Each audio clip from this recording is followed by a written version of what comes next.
Welcome to Better Edge, a Northwestern Medicine podcast for physicians. I'm Melanie Cole, and joining me today is Dr. Eric Ruderman. He's an associate chief and professor of medicine in the Division of Rheumatology at Northwestern Medicine, and he's here today to talk about the highlights from the American College of Rheumatology Convergence 2023. Dr. Ruderman, welcome back. You are very welcome to join these episodes with us, and I'm so glad you could join today to give us these highlights from ACR Convergence. Start by talking about what you feel were the most exciting research breakthroughs from the Convergence. Sure. Thanks, Melanie. I really enjoy doing these. And I think that for us as rheumatologists, this meeting every year is a highlight of the year where we get together and learn some of the newer things that are going to impact our practice now and down the road. I pulled a few presentations or abstracts that I thought were particularly notable in how they may affect clinical practice. And I thought I'd start with one that I actually think solidifies what we've been doing already, but it's important to see it done carefully. And this was one of the plenary session abstracts, so one of the abstracts that pulled in everyone at the meeting. This was an Indian study looking at methotrexate in rheumatoid arthritis. And for those who aren't familiar with this, methotrexate's been our standard treatment for probably 40 plus years, given orally or sometimes as subcutaneous dosing. And a few years back, there was some data that suggested that oral dosing might not be as effective because the absorption was maxed out before the full dose was really absorbed. And this was a study that looked at that. And as a result, many rheumatologists have begun splitting the dose of methotrexate each week.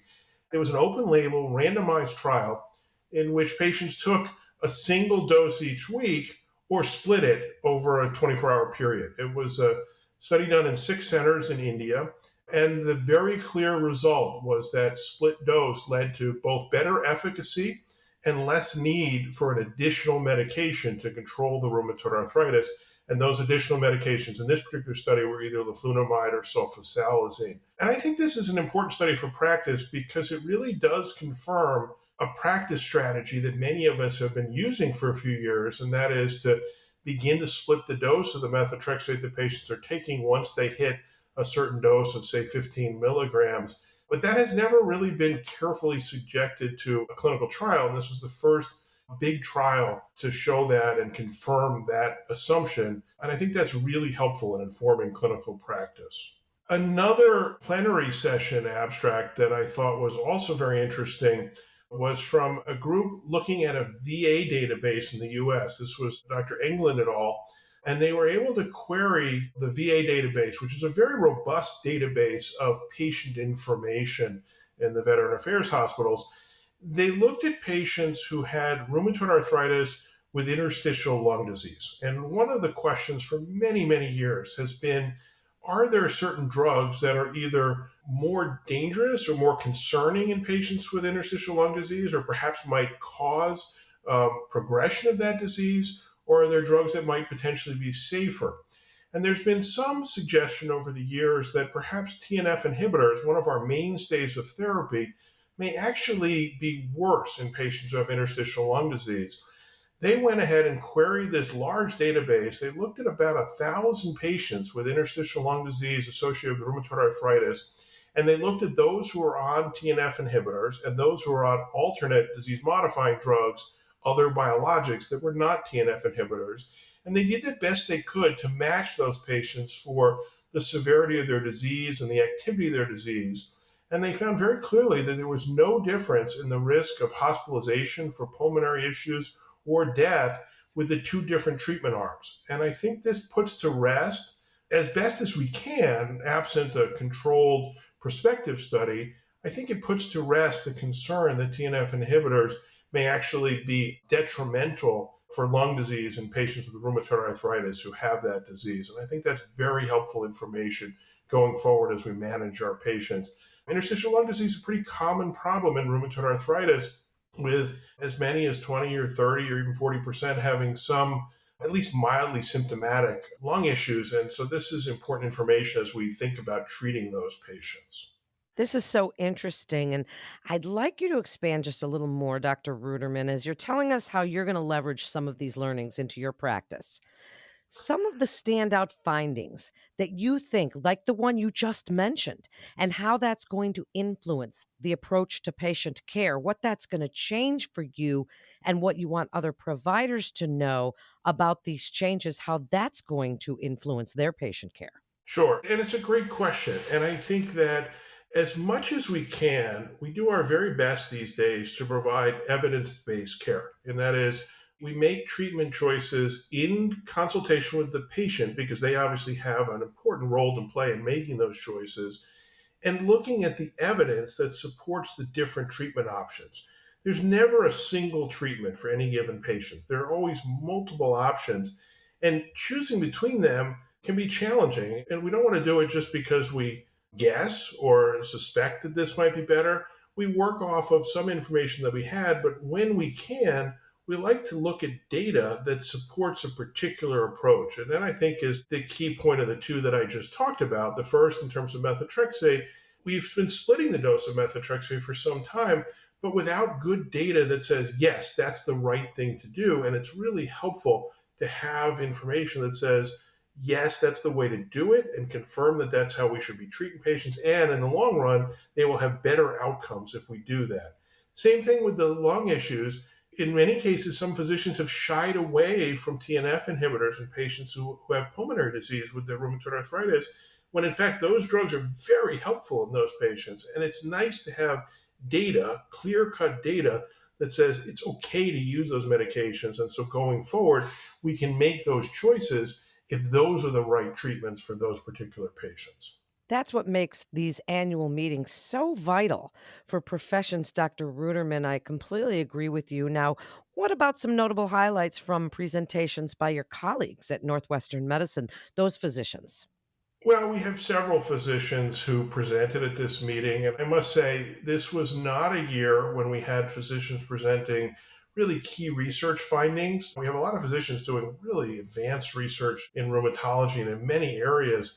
But I think what was notable about this meeting for our physicians and our faculty is that people were asked to give talks in their area of expertise. And it really highlights the fact that we have a clinical faculty with expertise across a number of areas, not just in rheumatology, but in medicine. So, for example, Dr. Irene Blanco, who's our lupus expert, also happens to be very involved and very interested in issues of equity and diversity in medicine. And she gave several talks at this meeting.